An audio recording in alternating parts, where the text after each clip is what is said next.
para familias, hablando desde la familia original, pero el domingo no vamos a tener servicio aquí en la Avenida La Paz. Vamos a hacerlo en el auditorio del Colegio Internacional. ¿Conocen el auditorio? Bueno, les damos un mapa, pues, ¿no? Un croquis. Los que no conocen, es cerca al Parque del Avión. No sé si conocen el Parque del Avión. ¿Conocen? Ya, por ahícito, hermanos, por ahícito. Ahícito, nomás bajas. Ahí creo que hay en la esquina hay una tienda de autos. ¿Cómo se llama eso? ¿O es de seguros? Es de seguros, ¿no? Mafre o Mafre. Mafre Perú, hay una tienda de seguros y ahí lo pueden ver a media cuadra, ahí está. Entonces, no va a haber servicio el día 28 de julio aquí, lo vamos a hacer allá, pero tampoco lo vamos a hacer en la mañana, lo vamos a hacer en la tarde porque es una celebración.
El versículo 17 de 1 Samuel 24. Has actuado mejor que yo, continuó Saúl.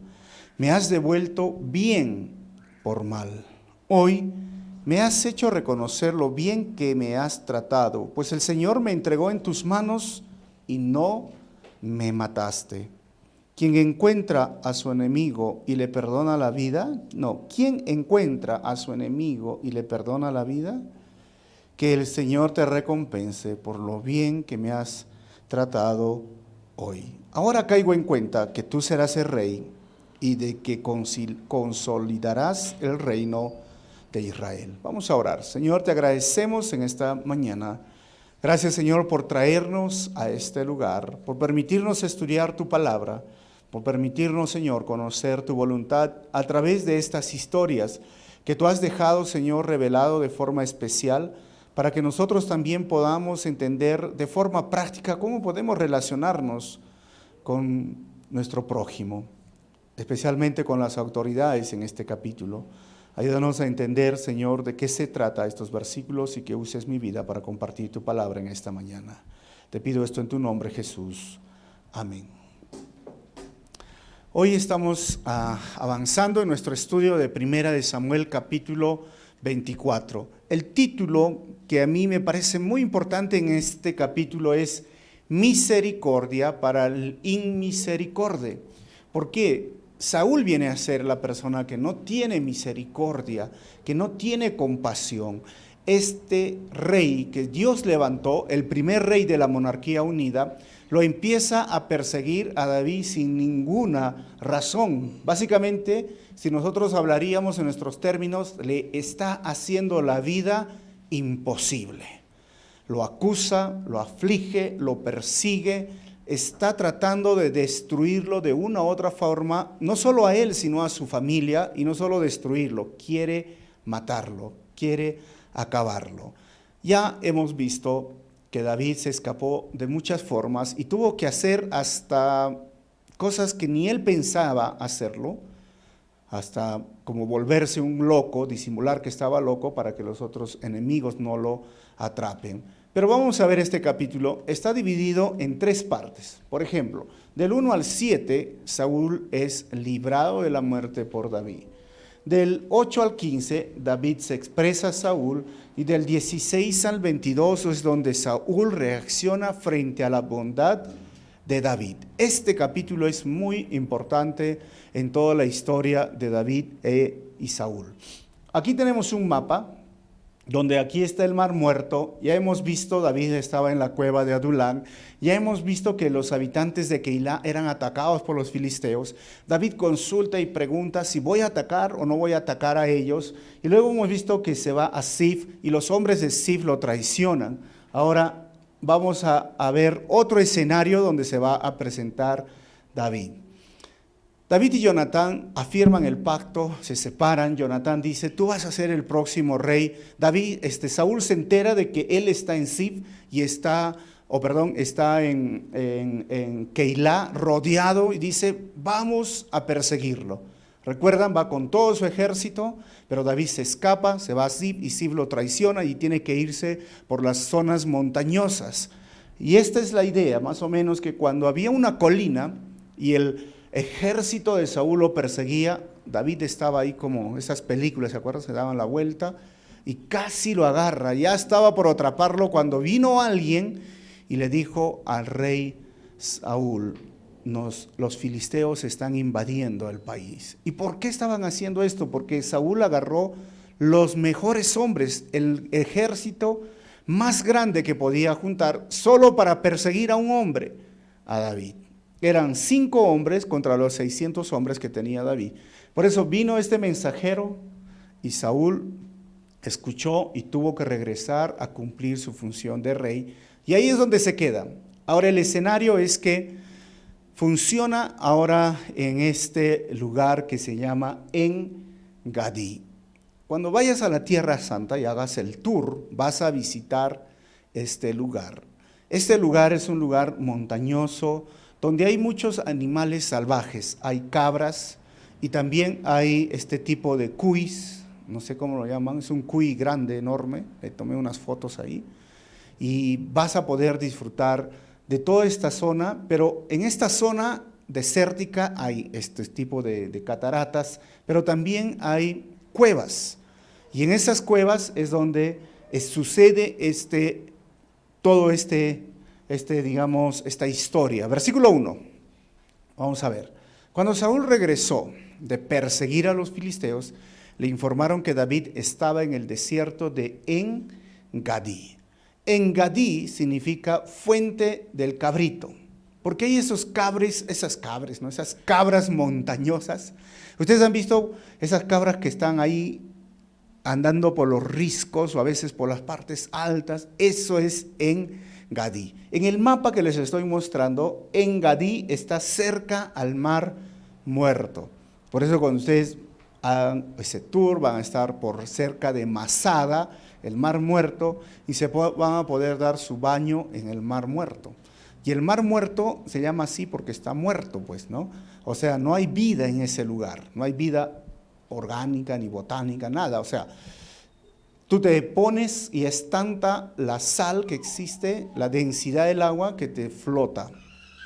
Tú vas a poder estar allí, disfrutar Estos eventos son tan bonitos de lo que vamos a estudiar y a la vez recordar que la Biblia no se equivoca y que los lugares hasta el día de hoy existen. Versículo 2, entonces sucedió en Engadí, entonces Saúl tomó consigo 3 batallones de hombres, imagínense, escogidos de todo Israel, y se fue por los peñascos de las cabras en busca de David y de sus hombres. O sea, tan empeñado, tan lleno de rabia, de furia, de enojo contra un hombre, perseguirlo de esta forma, y entra a los peñascos. Y ahora Saúl va a hacer algo muy interesante.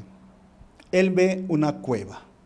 ¿Qué va a pasar en esa cueva? Versículo 3 dice, por el camino llegó a un redil de ovejas, y como había una cueva en el lugar, entró allí para hacer sus necesidades. David estaba escondido en el fondo de la cueva con sus hombres.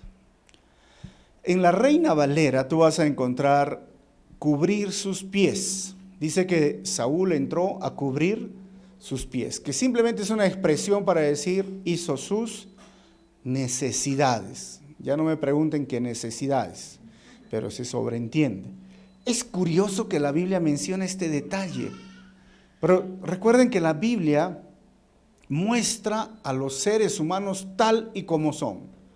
Es un libro único porque muestra aún de sus necesidades fisiológicas, aún de sus fortalezas o de sus proezas, como lo hizo David matando al gigante, pero también aún sus debilidades, porque vamos a estudiar más adelante cuando David comete un acto muy, diríamos, difícil, cruel o diríamos vergonzoso con Betsabé, con su esposo Urías.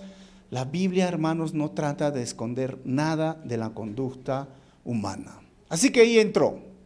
¿Y qué sucedió? En esa cueva, hermanos, estaba todo el ejército de David. Miren el versículo 4.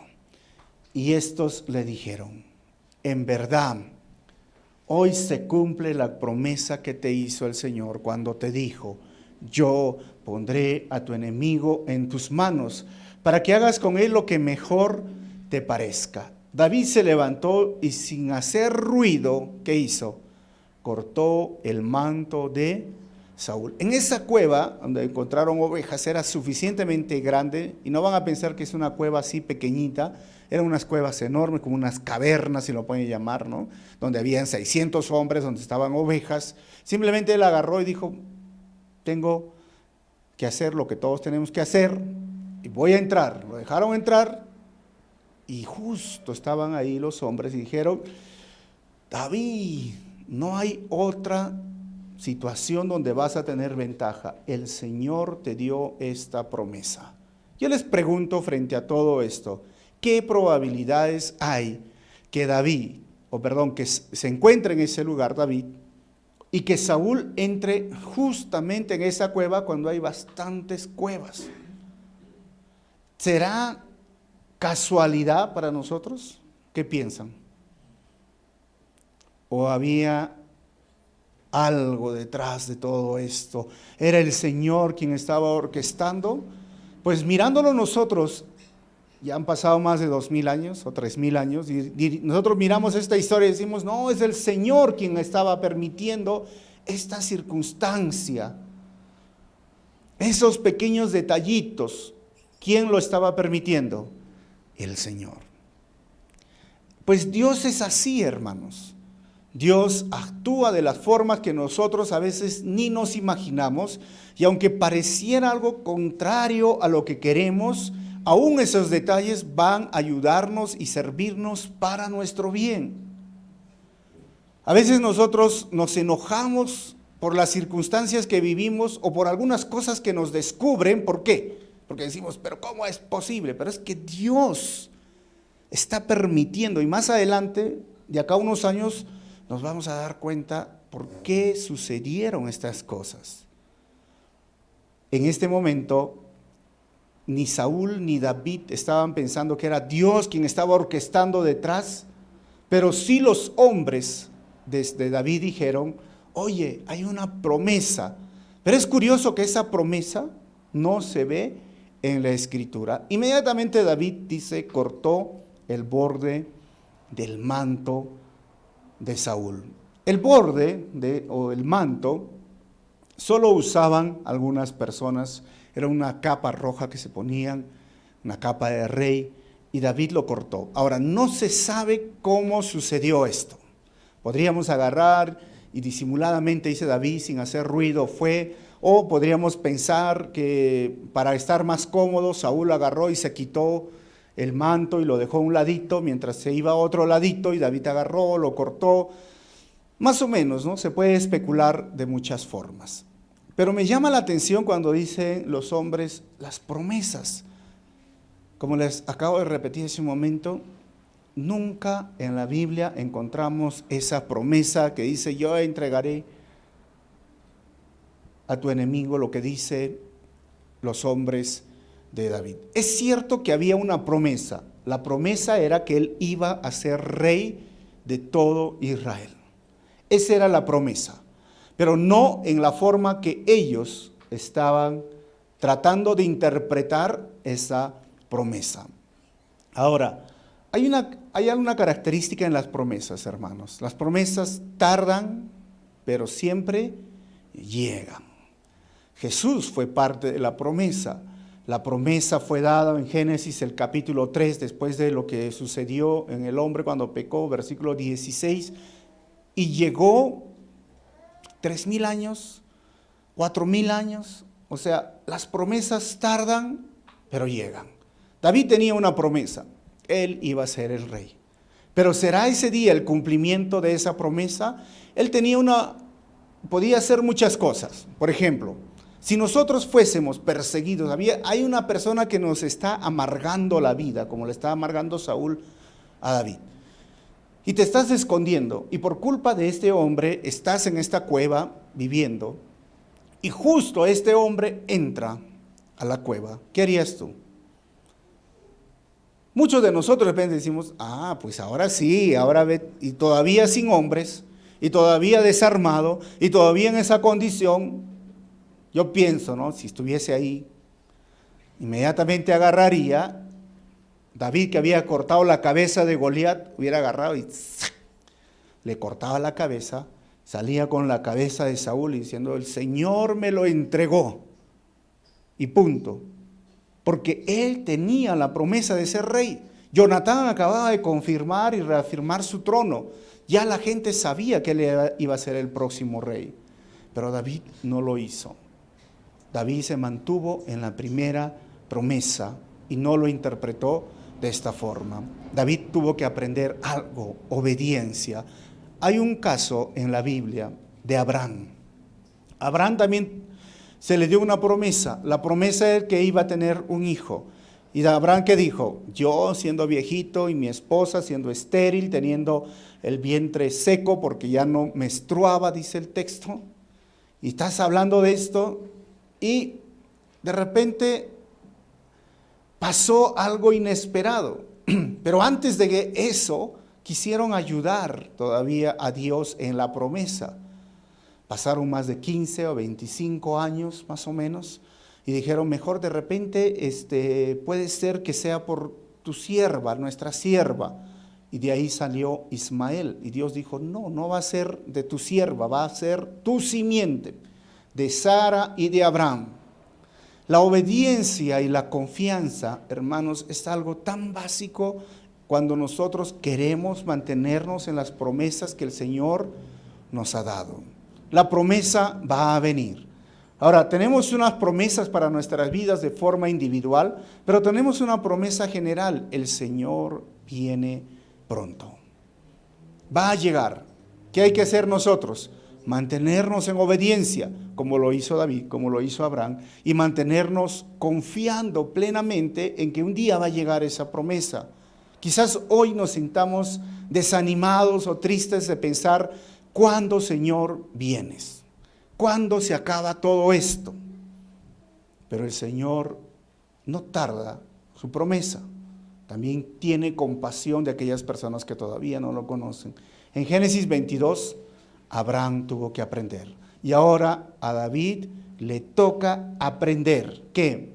obediencia y confianza. Versículo 5, vamos a seguir avanzando. Dice, pero le remordió la conciencia por lo que había hecho. Versículo 6, y les dijo a sus hombres, que el Señor me libre de hacerle al rey lo que ustedes sugieren. No puedo alzar la mano contra él, porque él es el ungido del Señor. ¿Qué le remordió a David? La conciencia. ¿Por qué? Por lo que había hecho. ¿Qué había hecho? Le cortó el borde de su manto, de su capa. ¿Solo por eso? Versículo 7. De este modo David contuvo a sus hombres y no les permitió que atacaran a Saúl. Pero una vez que éste salió de la cueva para proseguir su camino, vamos a ver qué sucede. Pero aquí nos paramos un momentito. David agarra y todos los hombres, es como si le estuvieran gritando a David, ¿no? David, ya, agarra la espada y tú mismo, el Señor te lo está entregando, esa es tu promesa. No había promesa. Entonces David agarra y le corta borde de la capa y dice, pero ¿qué es eso? Yo me imagino, ¿no? ¿Cómo para que Saúl no se dé cuenta, y cuando queremos hablar secreto, que nadie nos escuche en la misma habitación, ¿qué hacemos? Así me corta, muecas, ¿no? Y una vez, y todos sus hombres querían ir, yo voy, y decía David, ¿cómo sería ese momento donde estaban viviendo? Que David tuvo que actuar con firmeza y les dijo, no van a hacerlo, no van a tocar al ungido del Señor, no van a matarlo. Él aprendió obediencia, él aprendió confianza, pero frente a todo esto, lo que yo veo, que David tiene un respeto a las normas de Dios. David sabía que Saúl estaba ya acabado. David sabía que Saúl había sido quitado de su trono, pero todavía no estaba sucediendo en forma práctica, pero sí desechado de parte de Dios. David sabía que iba a ser el próximo rey, pero él entendía algo: no va a ser de esta forma. Si las cosas van a suceder y porque el Señor me lo prometió, no voy a hacer algo que atente la vida del rey. Todavía Saúl seguía siendo el rey, aunque parecía paranoico o medio loco, seguía siendo el rey, seguía siendo la autoridad que Dios había puesto en Israel. Por eso les pongo el respeto a las normas de Dios. En otras palabras, el respeto a las autoridades. La Biblia, en el libro de Romanos, el capítulo 13, el versículo 1 al 7, nos dice que nosotros, como cristianos, debemos tener respeto a las autoridades. La Biblia, Pablo nos dice muchas veces, oremos por las autoridades. A veces es triste hoy que muchas personas no respetan a las autoridades. La Biblia claramente dice que no hay autoridad que no haya sido puesta de parte de Dios. Pero algunos dirán, pero Vizcarra, nuestro presidente, es puesto por Dios, o Kuczynski, o Toledo, o Fujimori. Miren, esto es parte de lo que entendemos la soberanía de Dios. Y a veces el pueblo tiene el presidente que merece. Y en un contexto democrático, ¿quién eligió esos presidentes? El pueblo, nosotros. Bueno, hay que ser más prudentes en elegir. Pero el respeto a las autoridades es un punto básico como un buen ciudadano cristiano. No debemos usar el cristianismo para faltarle el respeto a las autoridades que nos gobiernan, porque más bien nuestro deber es orar por ellos. También hay autoridades en la iglesia y que merecen respeto, porque aún a pesar de todas estas cosas que nosotros podemos ver o vivir, debemos actuar como David, tener el respeto que se merece las normas que Dios ha establecido. Hoy hay una falta de respeto, como les digo, en una nueva generación. Y es tan difícil porque vamos perdiendo muchas de las cosas. Hoy, por ejemplo, ya no hay el usted, ¿no? Especialmente en otras partes del país. Y aquí en Arequipa ya tampoco hay usted, ¿no? Todo es tú, tú, tú. y se va a ir perdiendo. Y la próxima generación que salga, yo no sé cómo va a salir. Pero estamos perdiendo uno de los valores morales tan fundamentales en la sociedad, que es el respeto. David nos enseña una vez más que hay que aprender a respetar las normas de Dios y las autoridades que Dios ha puesto. Otro de los asuntos que vemos aquí en este momento era controlar su carácter, el control del carácter que tuvo David. David tuvo una presión de parte de sus hombres y sus hombres usaron, diríamos, una interpretación del texto para hacerlo más espiritual y dijeron: David, mira, el Señor te lo ha puesto hoy día, agarra y mátalo. Como les dije hace un momento, si David hubiera salido con la cabeza de Saúl, no hubiera habido ningún problema. Pero David dijo: no voy a tocar al ungido. Miren, David se sintió mal, se conmovió. ¿Por qué? Porque simplemente cortó un pedazo de tela. Tan sensible, tan importante para David era el respeto al rey, y tan importante en ese momento era controlar su carácter. Hay personas que hoy luchan en controlar su carácter, y controlar su carácter es cómo tú controlas tus emociones, controlar las emociones. A veces las emociones nos controlan, ¿verdad, hermanos, o no? Y no tenemos control. Y hay personas que dicen, han escuchado, esa persona tiene su carácter. ¿Y qué significa en nuestro lenguaje que esa persona tiene su carácter? Que es agresivo, que es renegón, que es gritón, que falta el respeto a todos. ¿Por qué? Porque tiene su carácter.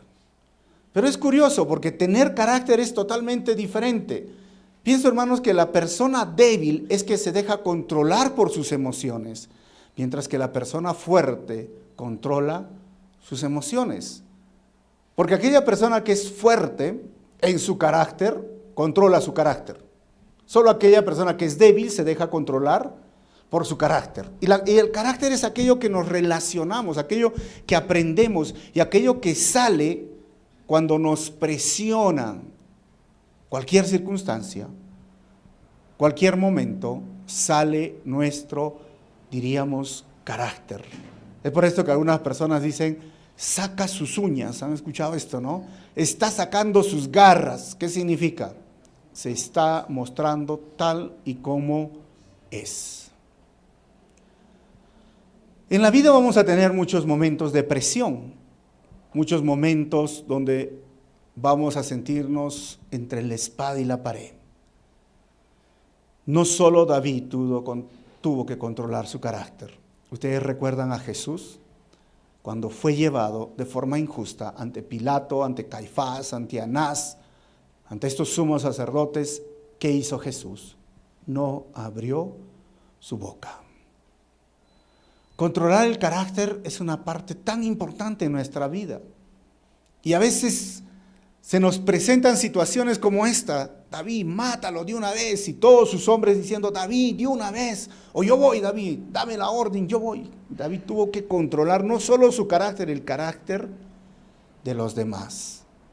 Así que la negativa de David, hermanos, no fue un ejemplo de cobardía, sino de valor. Esto es importante recordar en nuestra vida. Recuerden las tres diferencias. Una cosa es el temperamento. El temperamento es aquello que hemos heredado de nuestros padres, papá, mamá o aún los abuelos, y con esto nacemos. El carácter es la forma en que nosotros solucionamos los problemas y que surge cuando hay presión. Y la personalidad es aquello que nosotros mostramos, lo primero, lo que mostramos, el producto, como se dice, ¿no? En vitrina, ¿sí o no, hermanos? ¿No se han dado cuenta que a veces hay productos así? A mí se me antoja los dulces, no sé si a ustedes, ¿no? Yo veo en la vitrina, ya qué rico, digo, ¿cuánto cuesta? Me compro y luego digo, qué feo. Porque te atrae, pero una vez que lo pruebas, ¿qué dices?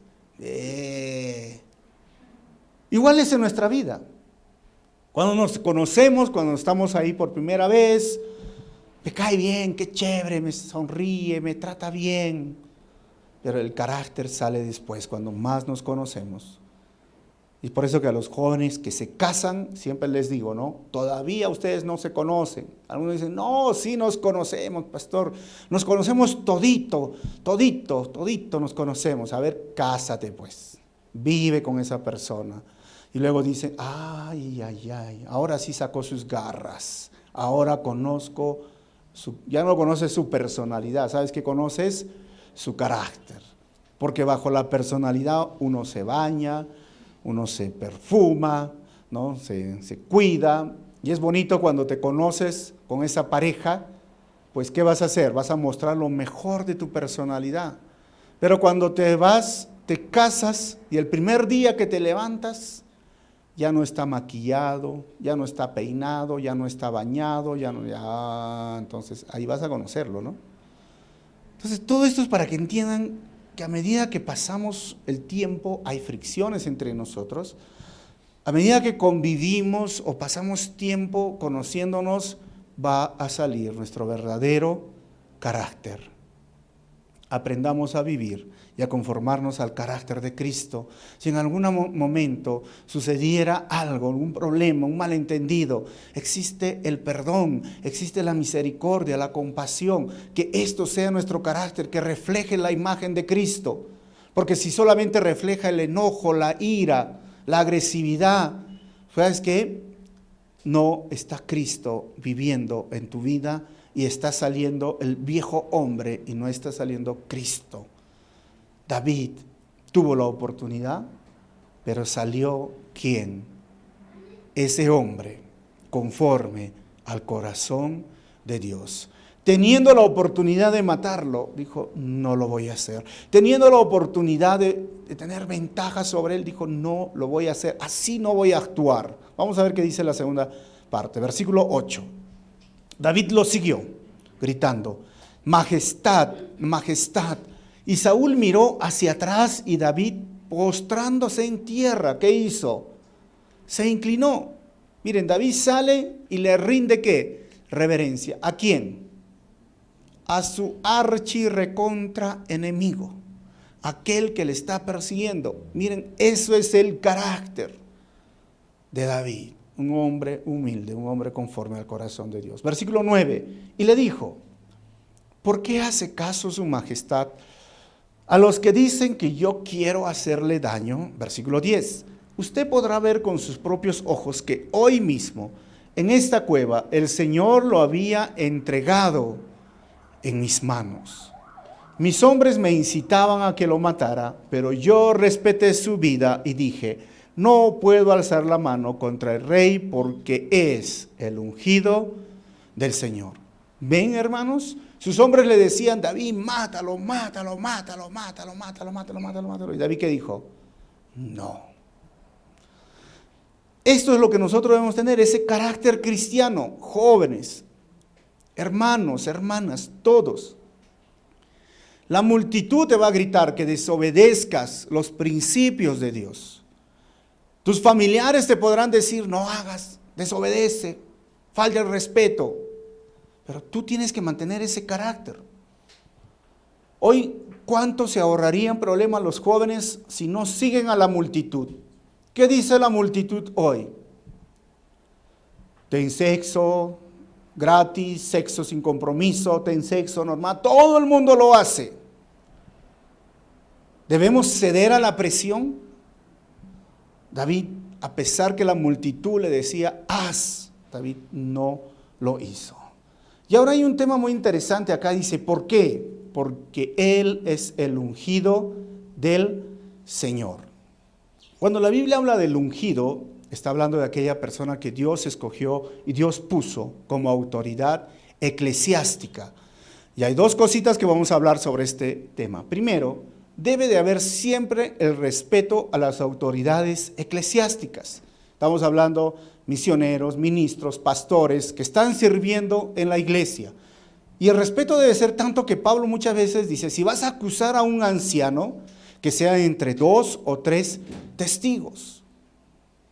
Porque aquella persona que está en liderazgo va a ser acusado siempre de muchas cosas, y a veces fundadas y muchas veces infundadas.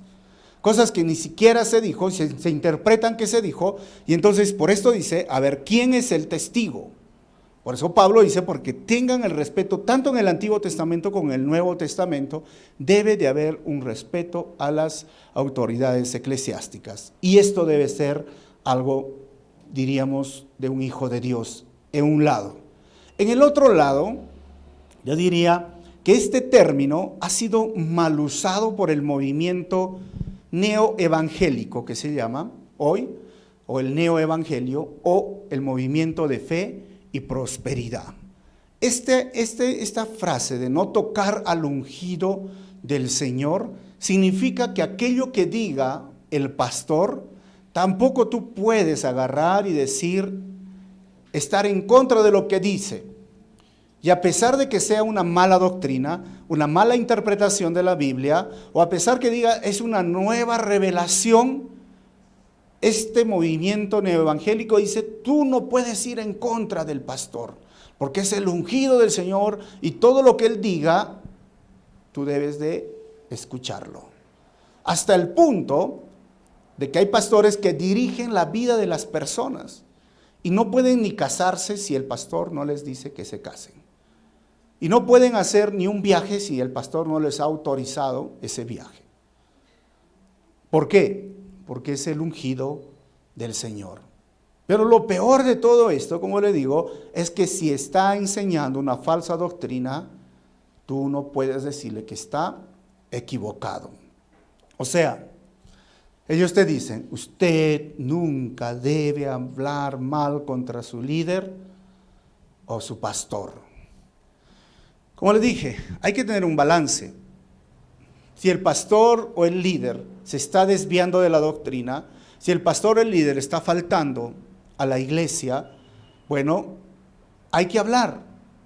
Podemos conversar, basado en la verdad, en amor, como dice la palabra. Y si alguna vez ven en mi vida, ustedes tienen todo el derecho de decirme, mire, ¿sabe qué? Me gusta esto, esto no me gusta, basado, como digo, en el amor divino, que podamos entender si es que me estoy desviando de la doctrina evangélica. Si en algún momento ustedes dicen, lo que yo estoy enseñando no está de acuerdo a la palabra, ya les he dicho, tienen todo el derecho y la autoridad de venir y hablar, y hablamos y discutimos y conversamos, discutimos en el buen sentido de discussion en inglés, ¿no? Conversamos, dialogamos, me haces ver con unos versículos y llegamos. Pero sí tiene que haber el respeto. Pero en el otro lado, tampoco caigas en ese juego de los de fe y prosperidad, de nunca, es porque es el ungido del Señor, hablar mal porque nos está desviando de la doctrina. Así que no caigamos en esto. Mantengamos un balance adecuado, que haya el respeto, pero también que entendamos que todos podemos edificarnos los unos a los otros. Versículo 11. Padre mío, le dice David, mire usted el borde de su manto que tengo en la mano.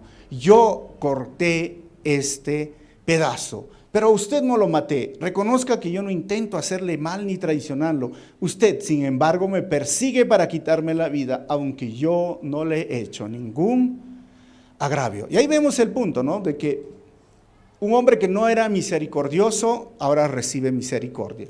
Y David le muestra ese pedazo, y yo creo que en ese momento Saúl sintió lo que por primera vez sintió en Primera de Samuel, capítulo 15, 27 y 28. Ya enseñamos sobre este tema, cuando viene Samuel y le dice, tu reino hoy se acabó. Tú has sido desechado por el Señor. ¿Se acuerdan que él desobedeció? Ofreció un sacrificio antes de que llegue Samuel, que era el sacerdote. Y él dijo, pero yo soy el rey, pero no entendía. Entonces al final ese día le dijo, tú ya no vas a ser rey. Entonces en su desesperación, Saúl agarró, se fue donde Samuel y le agarró el manto. Y Samuel dijo, sal, déjame avanzar. Y Saúl agarró y se rasgó, ¿se acuerdan? El manto. En ese momento el profeta Samuel le reprendió a Saúl por la dureza de su corazón y por su desobediencia. Y cuando él se rasgó ese pedazo de tela, Samuel se voltea, lo mira y le dice, así como se ha rasgado este pedazo de tela de mi manto, así se ha rasgado tu reino. Dios te ha desechado. Yo creo que en ese momento, cuando David le muestra este mismo pedazo de tela, volvió a recordar aquello que el profeta le dijo: tu reino ha sido quitado. ¿Qué respondió? Versículo 12. Que el Señor juzgue entre nosotros dos, y que el Señor me vengue de usted, pero mi mano no se alzará contra usted. ¿Quién le dice esto? David, ¿a quién? A Saúl. ¿Por qué? Lo trata con respeto, lo trata de usted, lo reverencia. Miren, 1 Juan capítulo 3, versículo 18, Juan nos dice a nosotros: queridos hijos, no amemos de palabra ni de labios para afuera, sino con hechos y de verdad.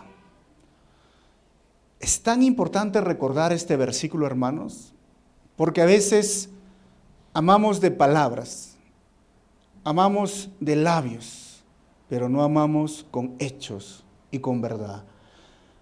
Con nuestras palabras o con nuestros labios podemos decir: sí, Señor, yo te amo.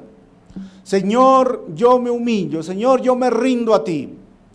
Pero no amas con tus hechos. No amas de verdad. Se puede hablar en una relación de pareja lo mismo, pero no estás amando de hechos. Y el amor, hermanos, no solo es una emoción, un sentimiento que lo decimos de labios, es basado en una decisión que se muestra en acciones. Por esto que el amor de madre es lo más parecido, aunque no es igual al amor de Dios. Las madres nos aman realmente con hechos y con verdad, hermanos, ¿o no? A pesar de las cosas que le hagan los hijos, ahí está mamá amándote con hechos y con verdad. No de labios, no simplemente con palabras, con hechos. Pero aprende de este amor práctico para también amar a tu prójimo, amar a Dios y amar a tu prójimo. Juan también va a decir: tú dices que amas a Dios, pero odias a tu hermano. Juan dice: realmente tú no conoces a Dios. ¿Cómo puedes decir que amas a Dios y odias a tu hermano? No tiene sentido. Si amas a tu hermano, entonces debes de amarlo con hechos y de verdad. David no conocía de Juan lo que dijo, pero lo hizo, hermanos. Miren, en lugar de matarlo, en lugar de decir simplemente: Saúl, tú eres el rey, eres el ungido, te respeto, lo mostró con hechos y con verdad. Versículo 13. Como dice el antiguo refrán, de los malos la maldad. Por eso, mi mano jamás se alzará contra usted. De los malos la maldad. Hoy día tenemos un refrán muy parecido, o algo muy parecido, que dice: el ladrón piensa que todos son de su condición. ¿Han escuchado esto o no? Entonces era algo así. O sea, tú, Saúl, piensas que soy malo. Tú piensas que yo soy igual que tú. No lo soy. Miren, yo no soy malo. Solo aquellos malos muestran la maldad. Versículo 14. ¿Contra quién ha salido el rey de Israel? ¿A quién persigue? A un perro muerto, a una pulga. Y así se muestra. ¿Quién sería la pulga? David. ¿Quién sería el perro muerto? David dice: ¿por qué tanto vienes con tremendo ejército? Miren, David en este momento está pasando por una situación. David era el próximo rey, ya había sido ungido como rey. Saúl estaba loco, Saúl estaba perdiendo autoridad en su reino, David se estaba desatendiendo del reino. David tenía, miren, hermanos, la posibilidad de decir: yo soy el instrumento de Dios para juzgar a Israel, pero no lo hizo. Básicamente dijo: dejo en las manos de Dios lo que Él haga. En Mateo capítulo 18, versículo 17, el Señor nos dice: ay del mundo por las cosas que hacen pecar a la gente. Inevitablemente es que sucedan. El mundo nos hace pecar, pero dice el versículo: pero ay del que hace pecar a los demás. ¿Entienden esto? Ay.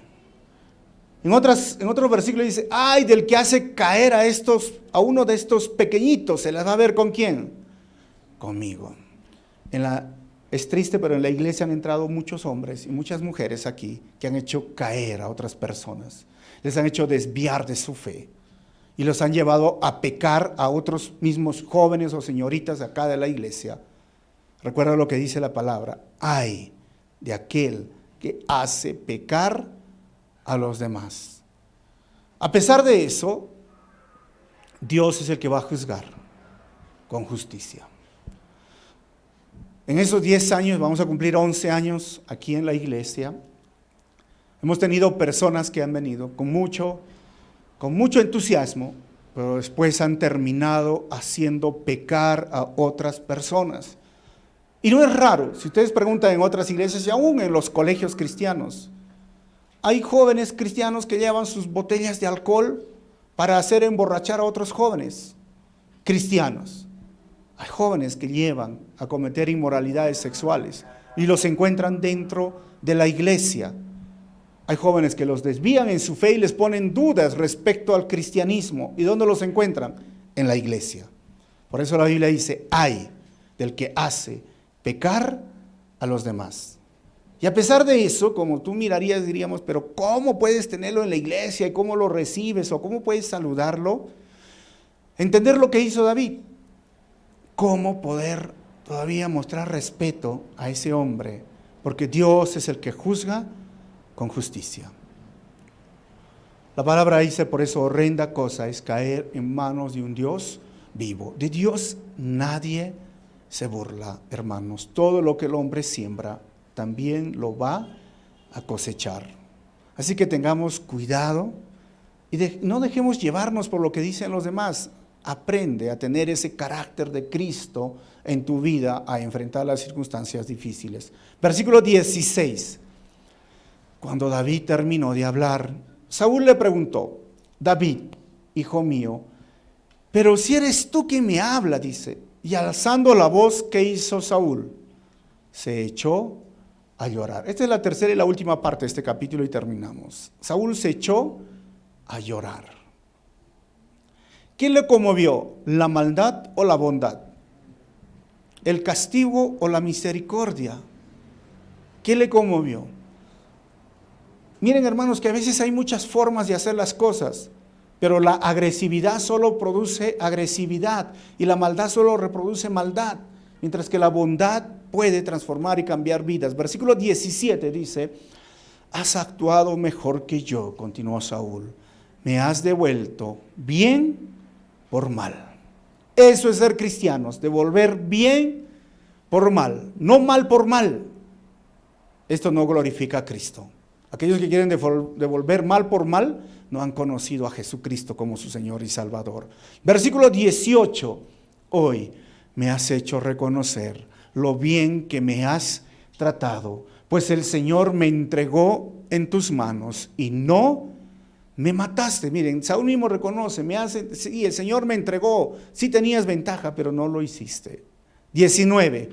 ¿Quién encuentra a su enemigo y le perdona la vida? Que el Señor te recompense por lo bien que me has tratado hoy.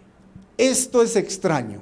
En ese mundo de guerras, de conflictos, de peleas, de batallas, de tomar el reino, ¿quién encuentra a su enemigo y le perdona la vida? ¿Quién? Solamente alguien que tiene el corazón conforme al corazón de Dios.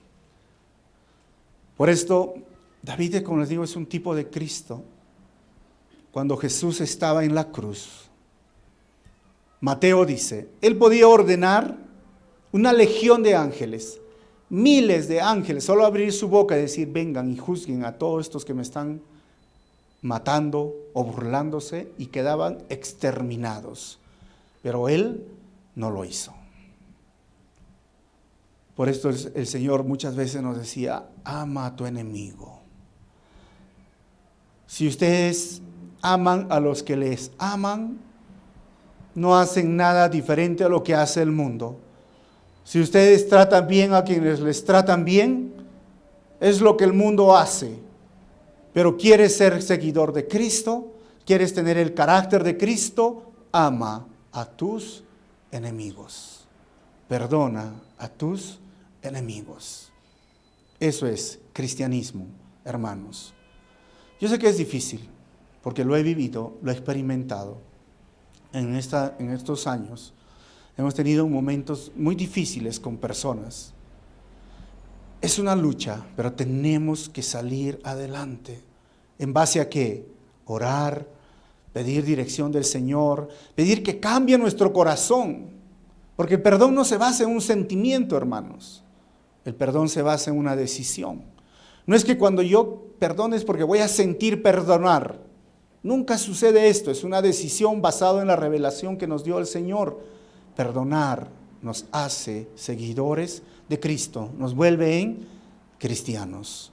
Así que yo digo, hermanos, que los medios que utilizamos para alcanzar una meta son tan importantes como la meta misma. Ojo, y no debemos comprometer nuestras normas morales para ceder ante la presión de un grupo, ni al tomar una salida fácil. David no lo hizo. Buscó lo opuesto, perdonar.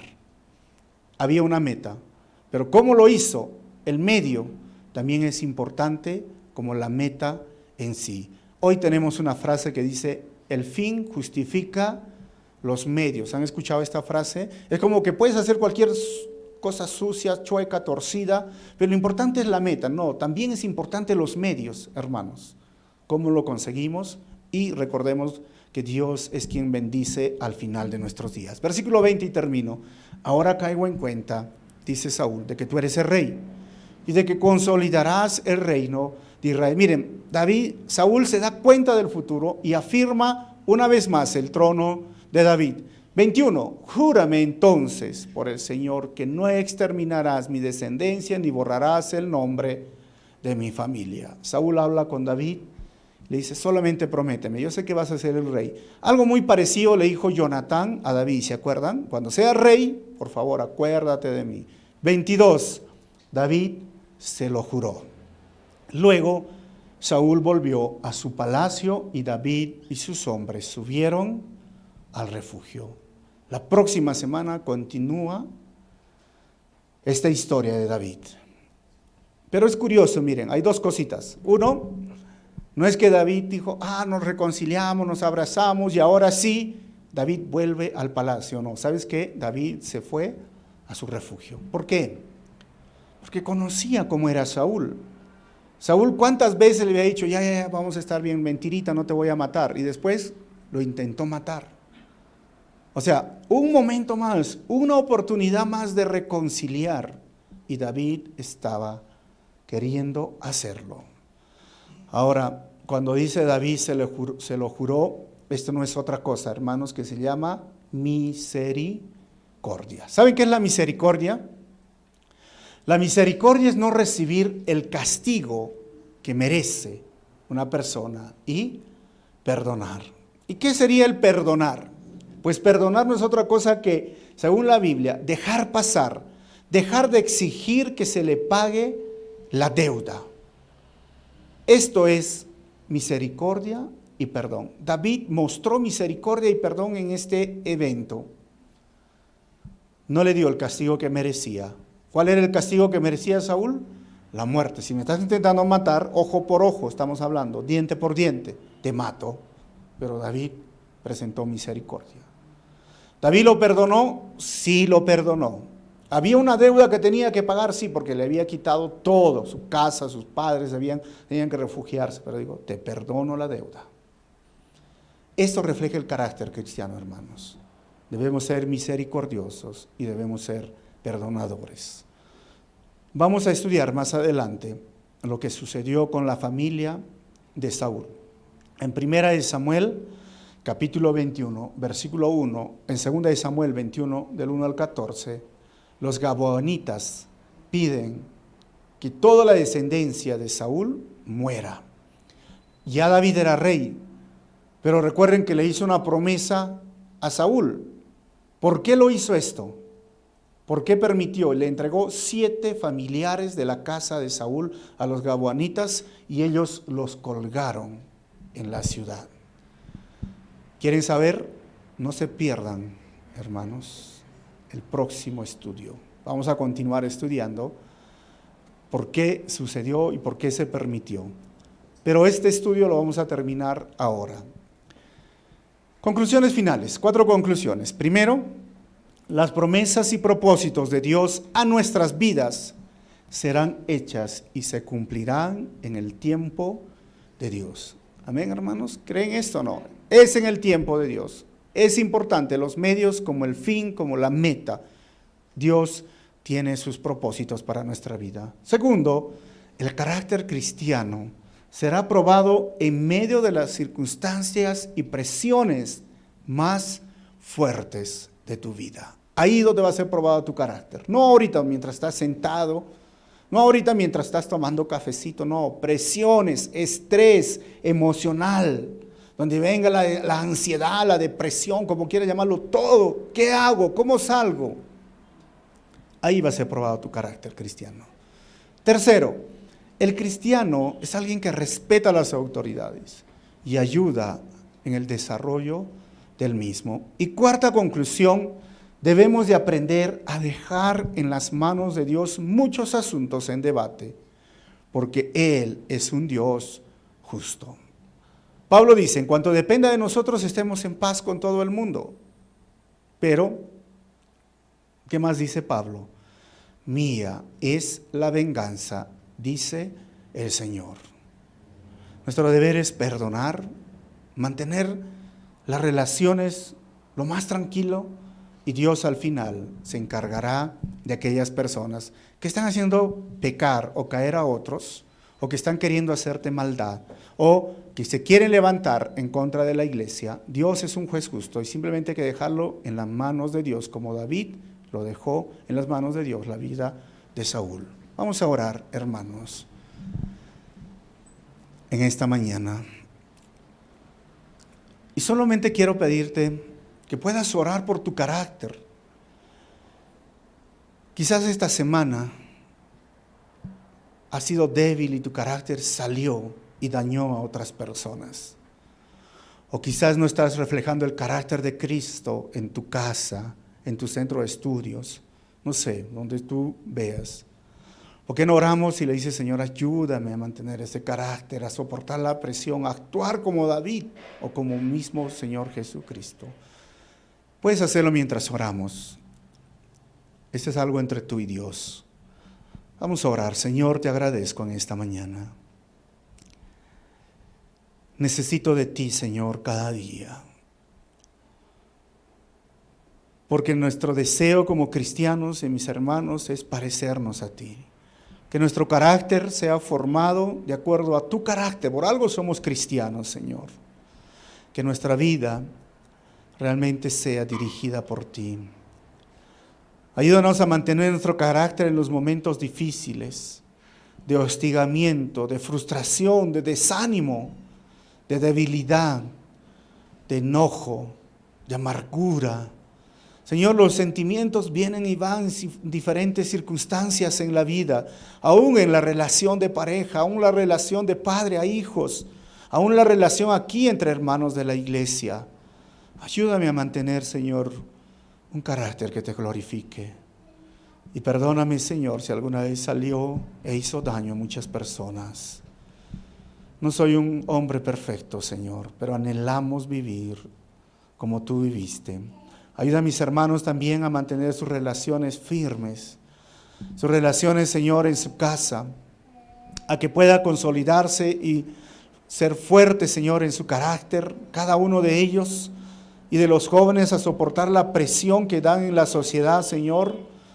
A que muchas personas hoy en día, Señor, simplemente nos rindamos a ti y seas tú glorificado en todo lo que hagamos. Que David, que nos ha enseñado, Señor, hoy cómo realmente dominar nuestras emociones, nos haga recordar también en los momentos difíciles y que podamos recurrir a ti rápidamente. Gracias, Señor, por todo esto. En tu nombre oramos así, Señor. Amén. Muy bien, hermanos. Si alguna vez en este último mes salió su carácter. Bueno, recuerden que tenemos la oportunidad de decir perdóname, ¿no? Si en alguna circunstancia pasó con algún familiar o amigo. Así como están, me gustaría que abran sus Biblias en el libro de Primera de Corintios, el capítulo 11.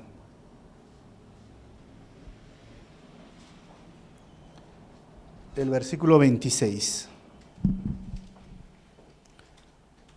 Dice, porque cada vez que comen este pan y beben de esta copa, proclaman la muerte del Señor hasta que Él venga. Por lo tanto, cualquiera que coma el pan o beba de la copa del Señor de manera indigna será culpable de pecar contra el cuerpo y la sangre del Señor.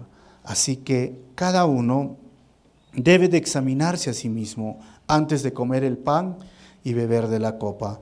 Porque el que come y bebe sin discernir el cuerpo, come y bebe su propia condena. Por eso hay entre ustedes muchos débiles y enfermos, e incluso varios han muerto. Hoy día, hermanos, vamos a participar de la Santa Cena del Señor, porque lo queremos hacer cada primer domingo del mes. Entonces, Pablo simplemente da estos requisitos: que sepas discernir de qué se trata el pan y de qué se trata el vino. Que entiendas una vez más el sacrificio que hizo el Señor por tu vida. Los requisitos serían que nosotros podamos haber reconocido a Jesús como nuestro Señor y nuestro Salvador. Y que estemos en comunión con Él, que tengamos una buena relación espiritual, leyendo su palabra, pidiendo perdón constantemente, porque esto es nuestra vida cristiana. Si todavía tú no has reconocido a Jesús como tu Señor y Salvador, todavía no estás obedeciendo sus mandamientos, lo mejor es no participar, porque no has discernido. Eso es discernir, o sea, discernir es entender: Señor, has muerto por mí, lo has hecho por mí y yo me someto a tu voluntad, y diario a diario en esta lucha que tenemos, Él está con nosotros. Entonces, haciendo esta aclaración, vamos a pedir a los hermanos que pasen con los elementos. Y una vez que tengamos todos los elementos, vamos a participar todos juntos. Pero si ya tienes los dos elementos, yo te animo a que tomes un tiempo en oración, que puedas orar, que puedas decirle al Señor: gracias.